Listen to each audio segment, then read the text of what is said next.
My name is John Erickson. I'm lead pastor here at the Church of Christ in Sutherland. I've been here for 11 years.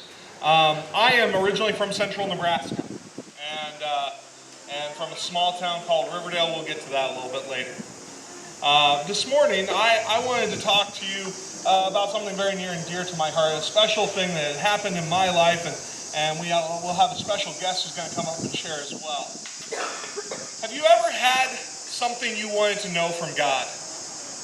I'm guessing all of us have had an occasion or sometime in our life that we wanted an answer from God. We wanted to know that something was going to be all right. We wanted to know how things were going to turn out.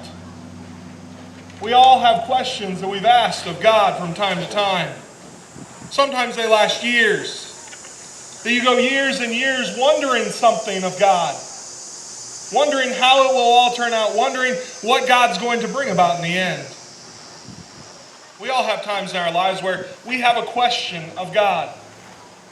For me, that started September 6, 1996. I was a 7th grader. Small town of Riverdale, Nebraska, population 208. Nebraska, they put the population on all the signs, town signs, so you know how small you are. So we had 208, and when our family left town, there's 203. So that's just the way it was. We had an elementary school in town, but no middle school and high school. You had to be bused into Kearney for that, a much larger town. And so we were living in town before we moved out to the farm, and as a 7th grader, I would walk to the bus stop every morning. And I lived clear across town from the bus stop at the elementary school, 4 blocks away. It was on the opposite end of town. And so I would start out my mornings and I would head for the bus stop. And I'd meet up with my friends along the way. And so I would walk the first 3 blocks to the bus on my own by myself. And I would get to a friend of mine named Charlie's house. And when we got to Charlie's house, it was pretty much the same routine every day. I'd get to Charlie's house and go in, and Charlie would be finishing breakfast, and I'd sit on a bench and wait, and his dad would tell us corny jokes, because that's what happened.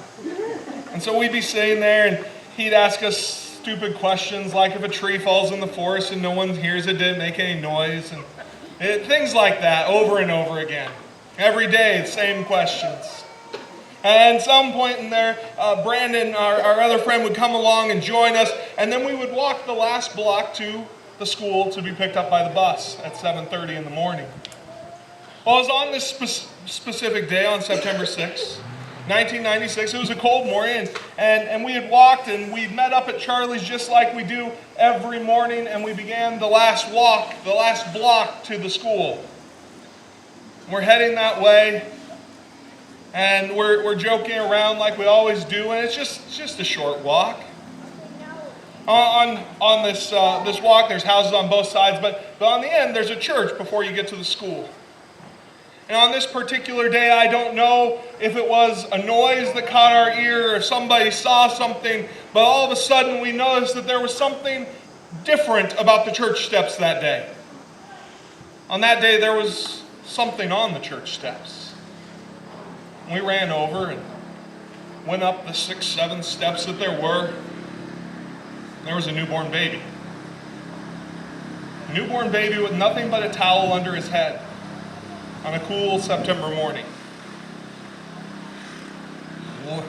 7th grade boys don't know what to do in that situation. If we could go back in time, we would have grabbed the baby and we would have immediately rushed him to warmth and shelter. We didn't know what to do, so we ran to the school to get the teachers that had taught us so many years. We went and got the teachers, and one of them ran and nabbed the little baby up and held him tight. And the other one called 911. And we got on the bus like it was any other day. We met the ambulance on the way into town, and we got to school, and soon after we were pulled out, because now we had to talk to a counselor.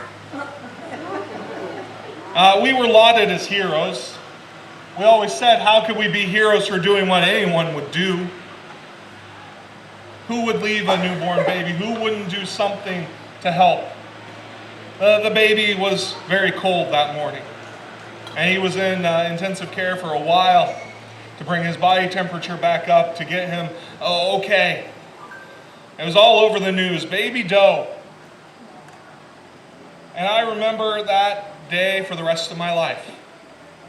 It was a day that was so different from everything else. But throughout my life, as I've grown, I've always wanted to know what happened to baby Doe. See, they asked us, they gave us awards, and they did all sorts of things, and they asked us, if you could make sure that this child knew anything, what would you want to give them? And as young boys, we said we'd want him to go rollerblading. We'd want him to go fishing. I always regretted what I said that day when they asked me if I could give them anything. I don't even enjoy fishing that much anymore. I've always wondered, what could I give him? If I could give him anything, I'd want him to know Jesus. And it's been my prayer for years. 1996 is a long time ago. And throughout the years, I've wondered what happened to that boy. September would roll around and I'd start to think back, how old is he now? I wonder what happened to him. And I would think of my answer, do I want him to know how to fish, or do I hope that he knows Jesus? And throughout the years, I've always wondered what happened. Particularly when the year came that he turned 18, I began to wonder, now surely if they didn't tell him before, he has the right to know now. One day will I hear from this boy. One day will I hear from this young man. Will I get my chance to make sure that he knows Jesus? That he at least has had the opportunity to hear about him. Because if I could give him anything, that's what I'd want to make sure of. All those years passed. 18 came and went. I began to wonder, maybe I'll never know. Maybe I'll never know what came of that connection. Maybe I'll never know what happened to this baby. Then last fall, I got a phone call. I'd always known him as baby Doe. That day, I got to meet Joe. The baby who had been left on those church steps all those years ago. This morning, he is here with us, and I want to go ahead and invite him to come up. And I want him to share his testimony, share what God has done in his life. So as he comes up, would you give him a warm welcome?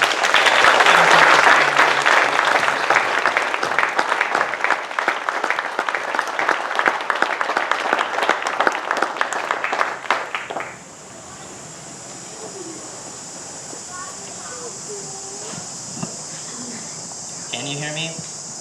That might be a good thing. I don't know yet. I'll find out. No, like John said, I've always wondered too. I've wondered that for the last 15 years, maybe more than that, maybe 18. But I look back at like a year ago when all this was happening and kind of why I'm here now. I'll start it out with a joke. I'll tell that in a little bit, but I never envisioned myself being here today. I never envisioned going into ministry. I never envisioned dropping out of college. Never envisioned a lot of the things that I've done in the last year. It's been absolutely insane, but I was 5 years old when I found out I was adopted, and that 7-letter word has a lot of meaning to it, and my parents didn't really know how to explain it when I was 5, because it was, how do you go about that, especially with what John just told you. It was pretty big, and at 5 I don't think I ever would have comprehended that. So they didn't tell me. They just said, yes, you are adopted, but you're still our son and we love you, and you're always going to be our son. That's what they told me, and they still tell me that years later. And but I never forgot that conversation, because I knew that it was a touchy subject. It was hard for them to talk about, and so I left it alone for 10 years. And in that 10 years, I grew up a mama's boy. Very proud of it. I spent as much time as I possibly could with my mom. I didn't care what we were doing, if we were going to get groceries or shopping, go for walks. Even in the afternoons, we'd watch HGTV, so I know how to update houses now. And the only time I wasn't with my mom was on Saturday mornings, and that's when she would deep clean the house. So I would hide deep, deep, deep within the basement. And that was about the only time I didn't spend with my mom was those Saturday mornings. But I remember one night in particular, it was just my mom and I, and we were sitting in the kitchen, and I thought, maybe today's the day that we ask her to see what happens. And I remember she was washing dishes, and I totally caught her off guard. I was like, Mom, where did I come from? And she didn't really know how to explain it or answer that, and the only answer I really got was, She just didn't know what to say, and she's like, well, I don't really know what to tell you. And I was like, well, what do you mean? I was like, where did I come from? She's like, well, you were dropped off outside of a church in Riverdale, Nebraska, and cops looked for your parents for months and months, and they never found them. And you were in the papers a lot, you were in the news, and that's about all that she could really tell me. I was like, well, that's more than I knew like 5 minutes ago, so I was pretty hyped. And I went downstairs, and I was hanging out or whatever, watching TV, and 5 minutes later she calls me back up, and she's like, I want to show you something. And she showed me a newspaper article clipping from the Kearney Hub, and from Kearney, Nebraska, and it was from March of 1997. It said, "Baby Doe, one step closer to adoption." And in this article, it just was little snippets of what actually happened the day I was born, as far as almost dying from hypothermia, and 3 boys found me on their way to school, and that was about it. And then in April of 97, I was going to be adopted, so it was kind of just a precursor to that. And that's all it really said. So that's all I got to go off of, was this front page clipping for about 6 years. And I remember that night particularly, I went downstairs and I was playing Xbox with my friend Devin, and Devin was a terrible influence in my life, but he's my best friend. He always got me in trouble. We'd do stuff that was dumb. We'd get in trouble, kicked out of classes and stuff. But I remember that night, he actually gave me some good advice for once, which was weird. But it was weird just the way he said it, because I told him what had happened. I told him I had that conversation with my mom, and he was like, "Dude, that's crazy. You should be a priest." I was like, what? And I said, I don't think that's how it works, Devin. And I was like, I grew up Methodist. I grew up in a Methodist church my whole life, and every Sunday sitting in a pew, I never envisioned myself behind the pulpit, So I was like, Devin, I don't think it works like that. And he was like, well, I'm just saying, priest or pastor, one of the two, man. That's stories like that. That's what happens. That's how it works. I don't think so, Devin. So he left it at that. And it's funny to look back at it now, but the following year, I turned 16. It was about my 17th birthday. It was actually 6 years ago. I got diagnosed with ulcerative colitis, and completely just destroyed my body. Within a 25-day span, I went from 160 pounds to 130, and I was on my deathbed in Omaha, Nebraska at Boys Town National Research Hospital. And by the time I walked out on my 17th birthday, I was taking up to 27 pills a day and Remicade, which goes through IVs. And outlook on life was pretty bad. I wasn't happy. I blamed God for everything at that point. I thought God was punishing me. And it only got worse. I'd missed the 2 first weeks of school, and then, when it rains, it pours, right? I just got caught up with all my homework, and I was like, success. And the next day, they found a blood clot in my leg that started in my hip and finished in my foot. And the whole left leg was solid. Just I couldn't put any pressure on it, any weight. And then I was bedridden for another 5 days in the Holdridge Hospital. And by then, my parents didn't have to ask if I wanted to go to church, because the answer was no. And so I didn't go to church. And I quit going for about 5 years. I blamed God for everything bad that happened to me in my life at that point. Never opened a Bible. I went to a youth group maybe once or twice in that time frame, but that was about it. I just didn't want to be around Christians or Christian people at churches. And right after I graduated high school, my colon was so bad that they told me they were going to have to remove it, otherwise I was going to die. So I just graduated high school. I was literally 40 days away from starting my freshman year at college, and they took out all of my large intestine, and right before they did that, my colon ruptured on the operating table and I about died from a bacteria infection. And I remember waking up after an 8-hour surgery, and it was like the first time in probably 2 years I just remember feeling good. Granted, I was higher than a kite from the morphine, but it was like, I really did. I really felt good. And it just made me happy, I was like, man, maybe life isn't so bad. Or these drugs are amazing. It was one of those two. But I got out of the hospital and I had a colostomy bag for 8 months. I'd have 2 more surgeries. And after the 2 surgeries, I took the colostomy bag back down so I wouldn't have to have that anymore. And then I was going into my junior year of college in 2017, and I got a phone call from my dad, and he was crying, and that was actually what woke me up that morning, was his phone call. And I was pretty groggy, but all I really got out was, your mom has cancer. And it hurt. It really hurt a lot to hear that. And my brother said this once, he was like, Mom never even had a cold when you and I were growing up, and like, now she has cancer, and like, she was doing these chemo treatments, and I just watched my mom deteriorate in front of my eyes. And it was horrible to watch, all the times we'd sit in the hospital together, and it reminded me a lot of all the times she would sit next to me when I was in my hospital bed, and now I turned around and had to do it for her. And she was terrified when she was going through a lot of that, and it was hard to watch my mom so sick. But I remember last year in February, they did surgery and they got all the cancer out, and then she did chemo for another 3 months, and then in August she was diagnosed cancer-free. And it was a big win for us as like a family, because like I was done with all my battles with medical stuff, and now my mom, so things were starting to finally look up. And I just started a new job at a coffee shop in October of last year.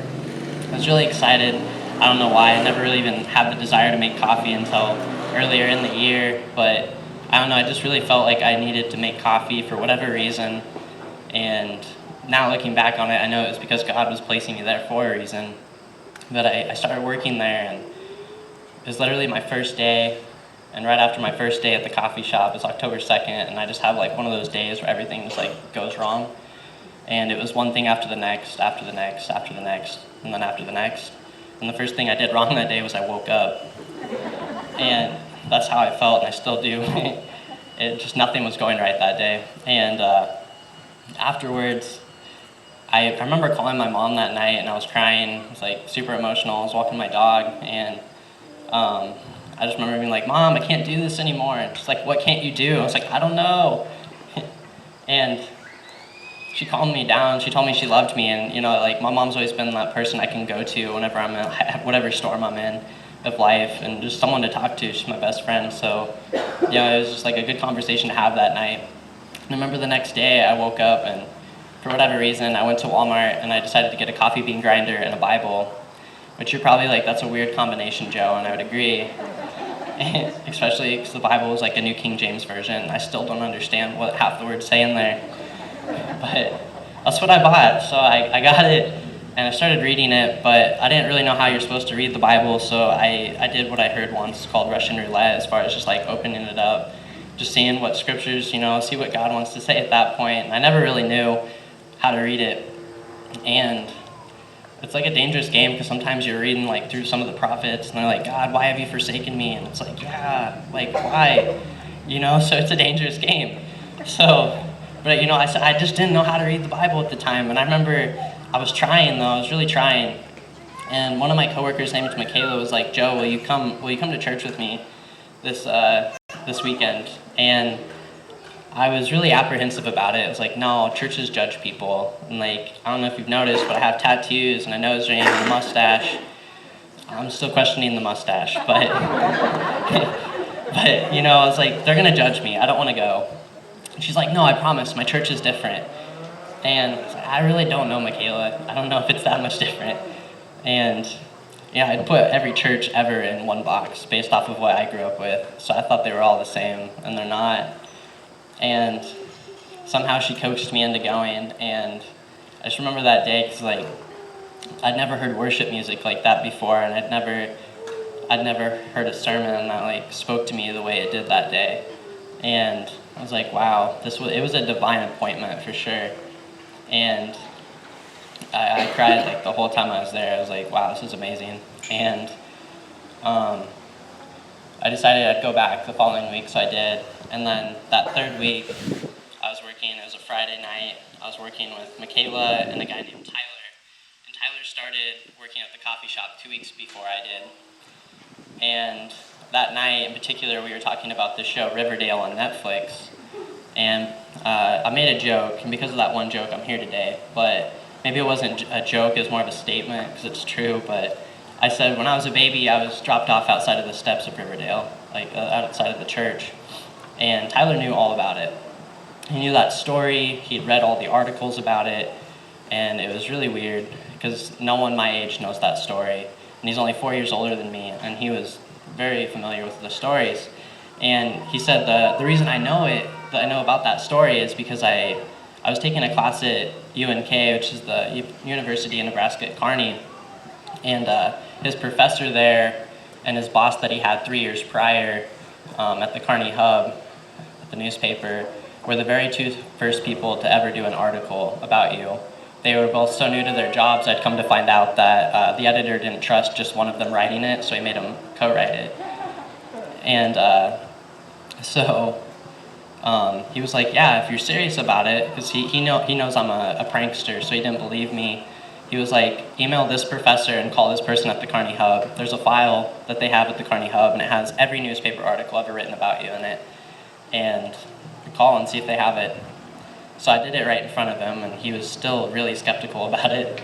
He didn't trust me. And it was Saturday morning, so that was like a Friday night, and Saturday at 1:30 in the morning, he messaged me on Facebook, and he said, so I stalked you. And your birth date matches on Facebook with these newspaper articles. And it's super weird, because Tyler's actually my neighbor too, so it was really weird. So he's like, that file I was telling you about, I still have it. And I've had it for 3 years, and I don't know why, but I found it last week sitting on top of a pile of stuff, and I thought that was kind of weird. And he took a picture of the very first article ever written about me, and he took a picture of it, and he sent it to me on Facebook, and he left it at that. He's like, I'll bring it into work tonight if you want to see it. So that Saturday evening, I was reading through all these articles that I'd never read before, I'd never seen before, except for that one from my mom that my mom gave me when I was 15 years old. And I was like, this is crazy. For the first time in my life, after 22 years, I was finally knowing where I came from, how I began, like all these details I never had before. And in it, there was a picture of the 3 boys that found me. It was Charlie, Brandon, and John. And I was like, well, I wonder if I can find them on Facebook. There's gotta be a way I could find them. And John's got 2 first names, and it's a very popular name, so I'm sorry I couldn't find you.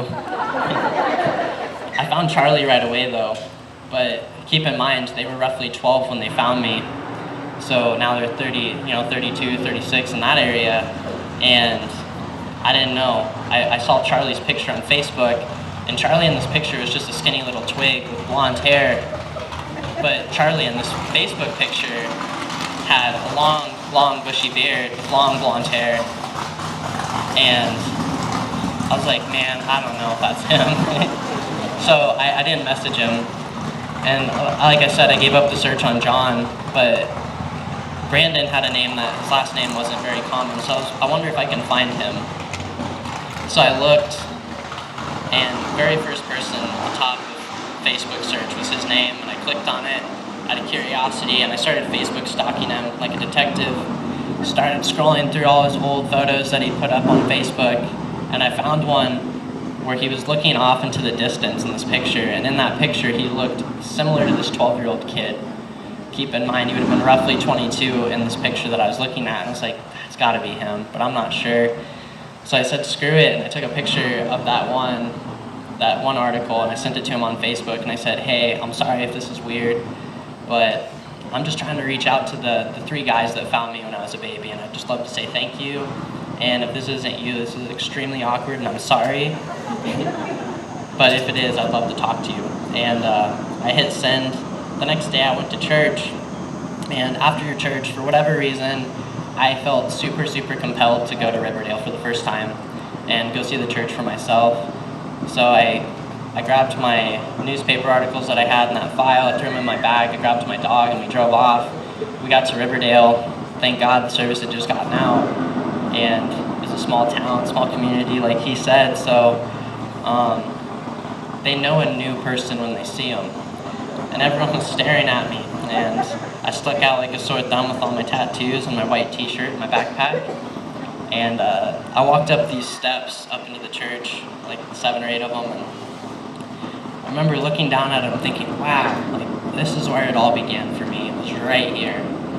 That's crazy. And I walked inside the doors for whatever reason, and there's all these people staring at me like I was a lunatic. And like, one of the ladies asked, like, is there anything I can help you with or find someone for you? And I didn't really know who to ask for, to be honest with you. Obviously, I didn't really even plan this trip, so I didn't know what I wanted, and I just said, do you have a pastor? And she's like, oh, you need a pastor, and she took off running.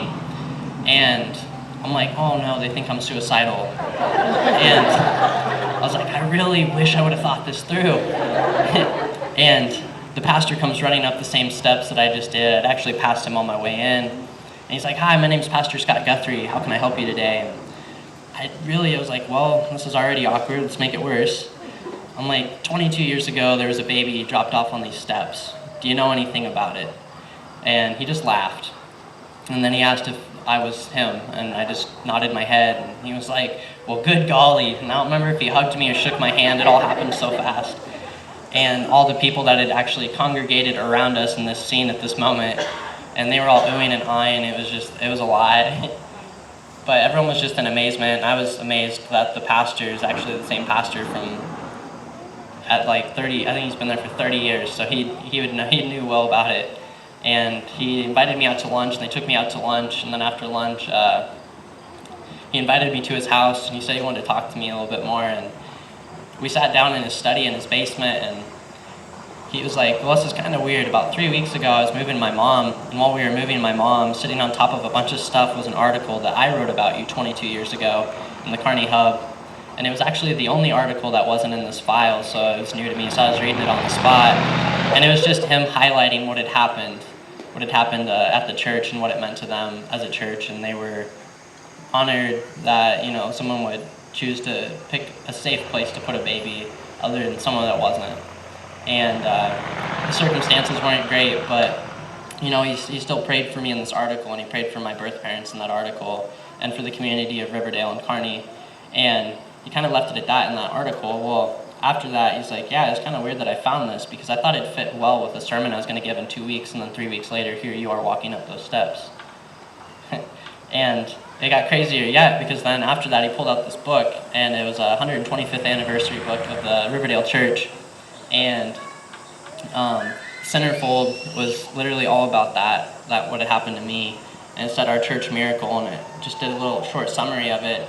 But on the right page is what got me all choked up and almost started crying. Was on the right page at the top, there was a picture of the article my mom showed me when I was 15. And below it was the picture that Tyler sent me on Facebook, that very first article written about me right below it. And out of over a dozen articles, the fact that those two are on that page, I'm sorry, that's not a coincidence at that point. That's God. And that's when I was like, maybe God is real. Maybe this isn't all coincidence, all these things that keep happening to me.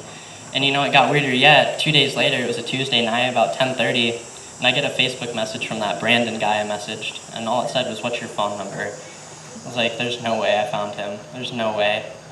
And I sent him my phone number, and the phone call I got from him that was so angry, and he was yelling at me, I was like, maybe it wasn't him, But it was. He was like, I'm not telling you anything until you tell me how you found that picture of me. And he was really inquisitive, and he was angry, and he was mad at me, and I don't know why he was mad, but for whatever reason, I started spitting out everything. I was like, maybe God is real, and he was like, well, he is, but that's crazy, bro. I was like, I know. And he was like, okay, I'm sorry I'm mad, but wow, that's crazy. And this is gonna get weird, but 5 days ago, I had a dream I talked to you on the phone. And I was just in disbelief, that's insane. That, you'd have a dream, because literally 5 days ago was when I made that joke on that Friday night. And that sparked everything. The next day, I sat down with him and I had coffee with him.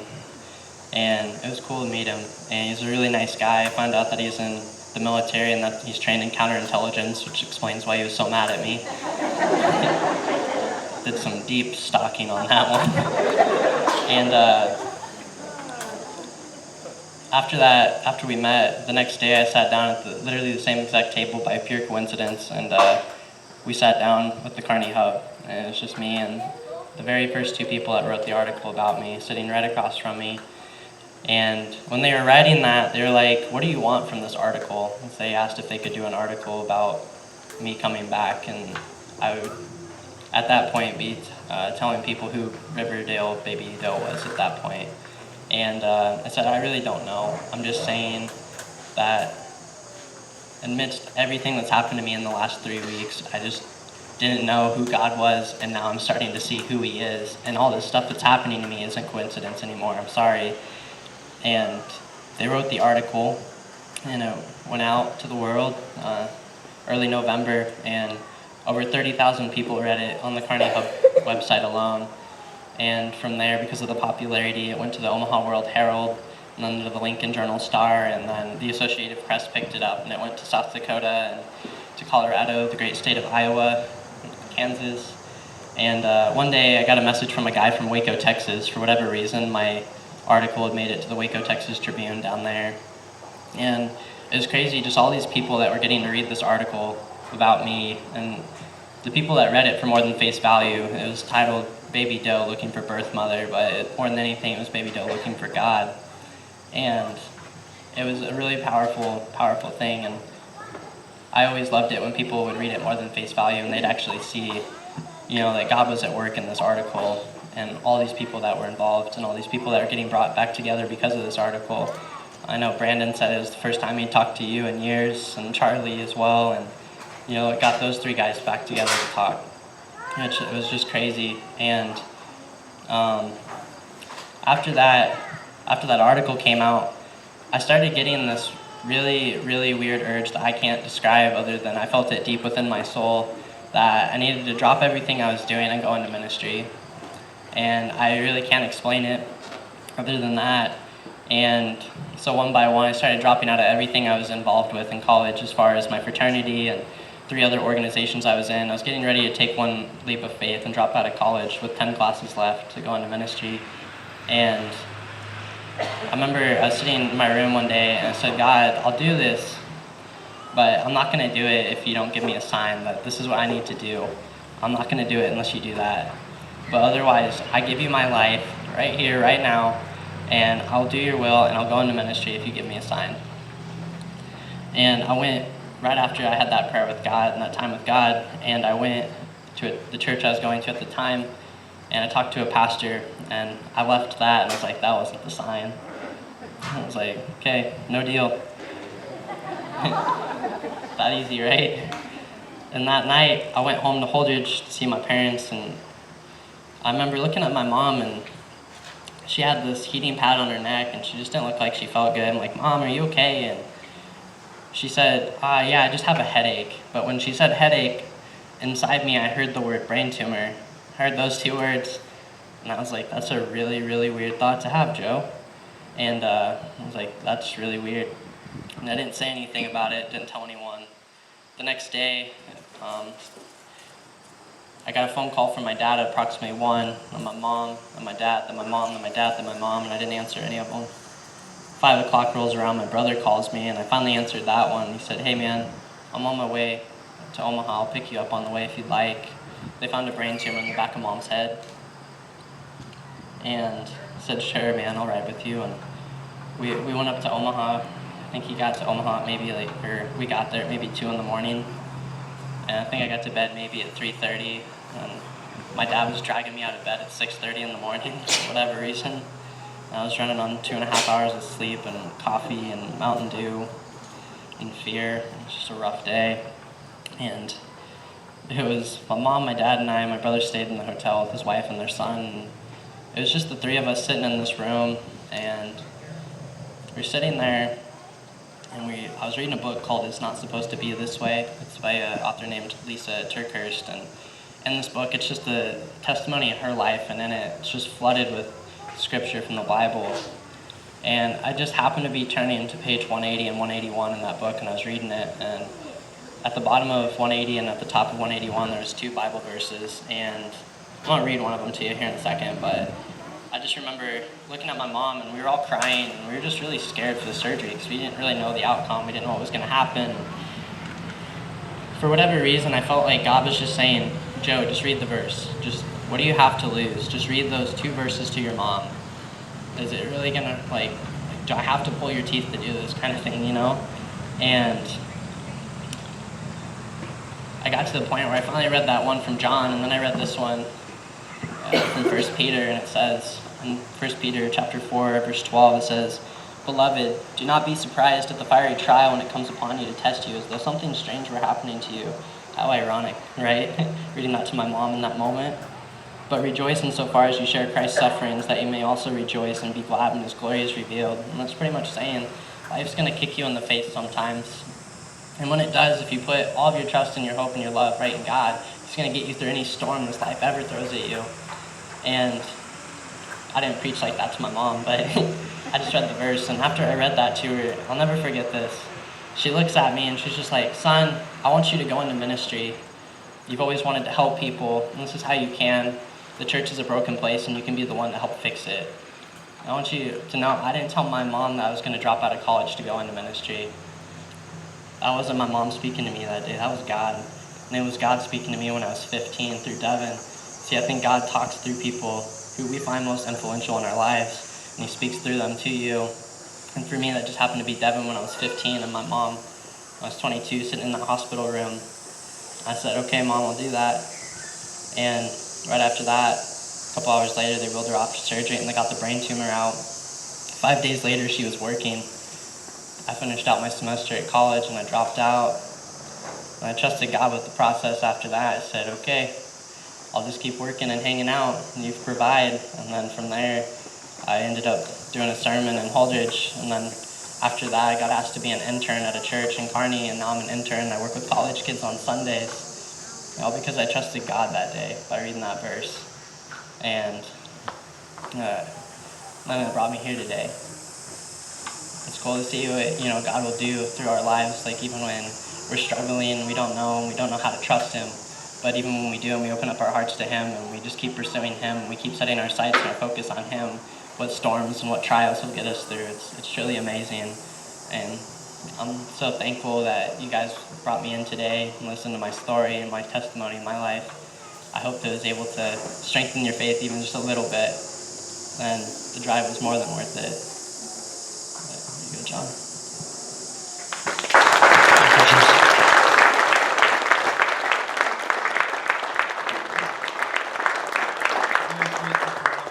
Sharing today. And I think the message is trust. Whether you're like Joe and you've been through the ringer and you need to trust God today. Whether you sat like me and waited for years, waiting to know something, waiting to see an answer to your prayers, and then you get a call 22 years later. 22 years later. And you get to see God answer your prayers. You get to see that everything you prayed for a young man, that is coming to fruition. I think that the message here today is trust. Let's pray.